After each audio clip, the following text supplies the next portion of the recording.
Imagine a world where just a whispered accusation could actually mean your death, where fear, superstition, and power struggles collide to ignite a tragedy that honestly still haunts us today. This isn't a story of fantasy. This happened in Salem Village, 1692. Salem Village was a powder keg just waiting for a spark. Life was brutally hard.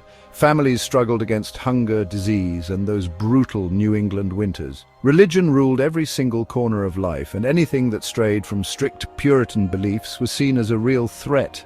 Disputes over land ownership, church politics, and those old family rivalries created a tense, suspicious atmosphere. In a world ruled by fear, suspicion could honestly be a death sentence. In January 1692, two young girls, Betty Paris and Abigail Williams, began suffering these mysterious fits. They screamed, contorted their bodies, and, spoke in strange tongues. Unable to explain their behavior, the village quickly blamed the supernatural.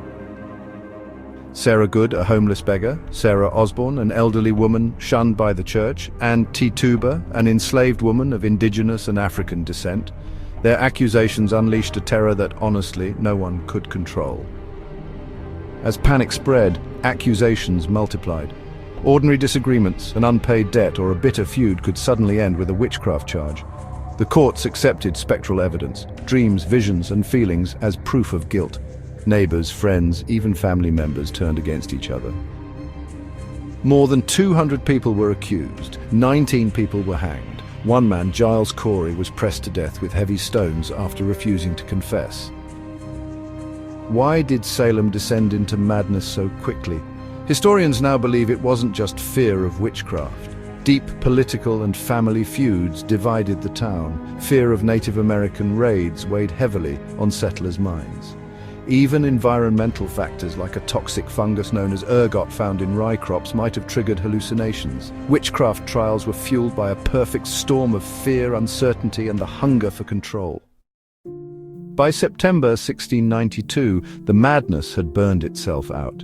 As respected citizens fell under suspicion, the people of Salem began to doubt the legitimacy of the trials. In 1697, a public day of fasting and repentance was held.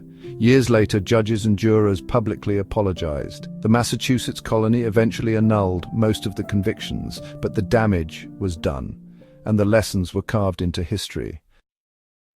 The Salem Witch Trials weren't really about witches, they were about fear, about what happens when a community lets suspicion override justice. Today, Salem reminds us, fear is powerful, but truth is stronger.